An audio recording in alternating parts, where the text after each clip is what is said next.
5 ነገሮች ጾመኛን ያስፈጥሩታል። አልከዚብ ውሸት፣ አላህ ይጠብቀን ከመዋሸት አላህ ይጠብቀን። ያ አዩሃ አለዚነ አመኑ ተቁላህ ወኩኑ መዐ ሳዲቂን።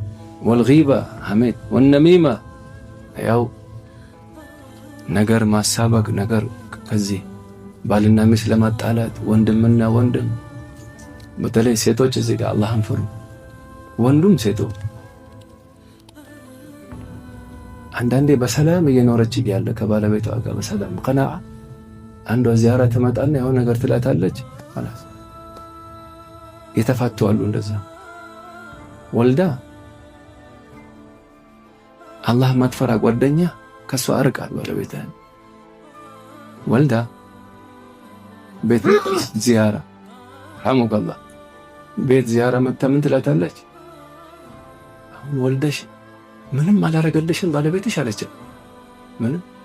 ምንም አልገዛም። ምን ወልደሽ አይሹባል። አሁን ምን አገባስ የሰው ቤት ምን حسن اسلام المرء تركه ما لا يعني ምንም አላረገልሽም አላስ አይወድሽም ነካክታት ሄደች። ሴቶች ደግሞ ምስኪን አይደሉ ያምናሉ። ሙነት ነው አለቻች። አላህ ወልጄ ደም ፈሶ ይውላሁኝ እሳት ሆና ጠበቀችው። ሰውየው ምስኪን አማን ነው ብሎ ቤቱ ሲገባ ሼኹ እንዳሉት ሆነ። ያ ረብ እንዲህ በሰላም በአፊያ ውለን ቤት ስንገባ ከሚቀጠቅጥ ሐጃ አላህ ይጠብቀናል። ሰሉ ዐለ ነቢ። ያገቡትን የሳቁት ያላገባው አይገባውም፣ ወደፊት ይገባል።